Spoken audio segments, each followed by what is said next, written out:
Have you ever tried to thread a needle? It's a task that demands immense precision. Your hands must be steady, your focus must be absolute. The slightest tremor, the smallest distraction, and you miss the mark entirely. It's a simple challenge, yet it reveals how difficult it is for us to achieve perfect, controlled movement. Now imagine doing this not with your hands but with your entire body. Imagine holding your position perfectly still in midair, suspended by nothing but the blur of your own effort.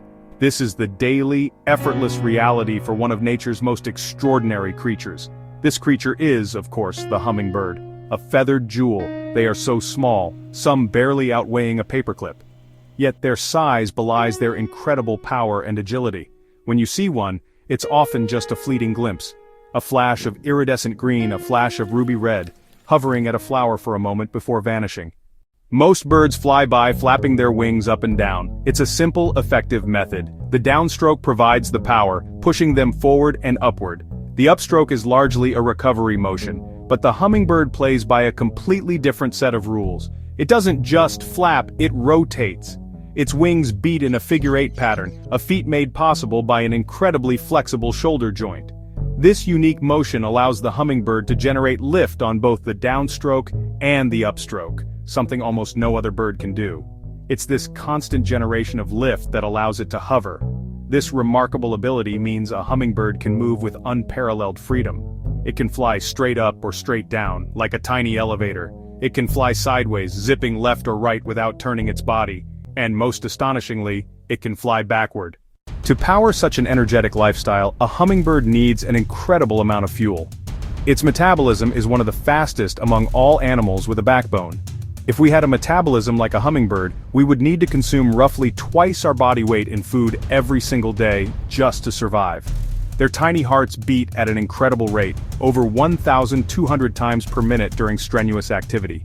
This high-performance engine requires a constant supply of high-energy fuel, and for the hummingbird, that fuel is sugar, flower nectar. Nectar is essentially sugar water, the perfect quick-release energy source.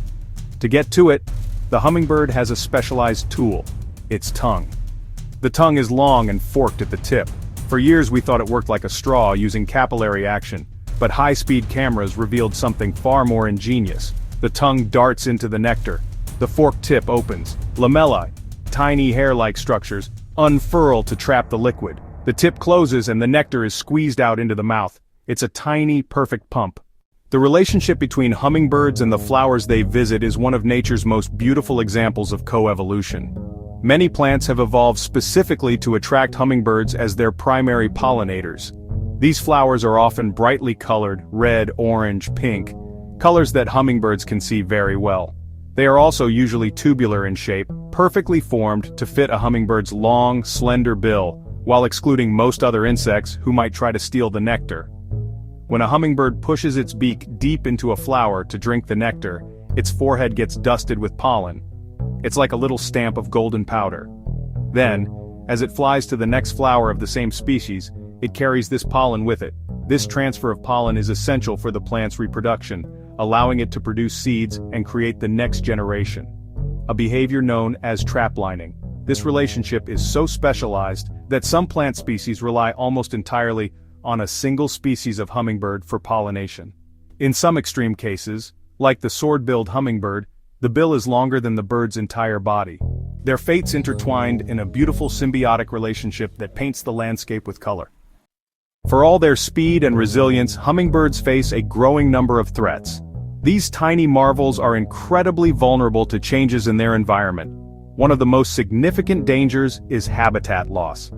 As forests are cleared for agriculture and urban areas expand, the native flowering plants that hummingbirds depend on for nectar disappear. This is particularly devastating along their migratory routes, which can stretch for thousands of miles.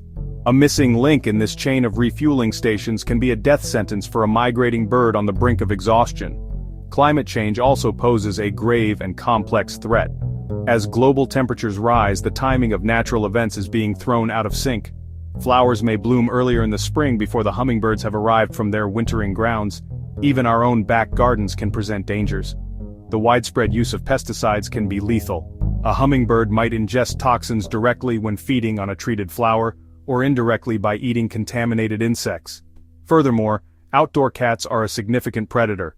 Simple window collisions also account for a startling number of hummingbird deaths each year, but there is hope, and we can all play a part.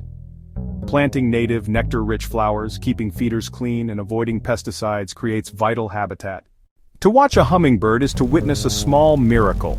It is to see the laws of physics being bent by a creature that weighs less than a few coins. They are a vibrant, shimmering testament to the power of evolution and the intricate beauty of the natural world. In their tiny bodies they hold lessons about efficiency, resilience, and the sheer joy of movement. They are a flash of iridescent color, a high-frequency hum, a momentary suspension of disbelief.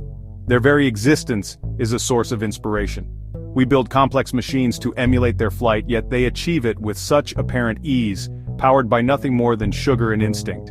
They are a symbol of tireless energy of pursuing a goal with singular focus. Seeing one at a flower in your garden is a small reward, a reminder that we share this planet with beings of almost magical ability. So the next time you see that blur of motion in your garden, take a moment to stop and watch. Think about the journey, the thousands of wing beats, and the intricate dance it performs with the flowers. Like, share, comment, and subscribe to help spread the wonder.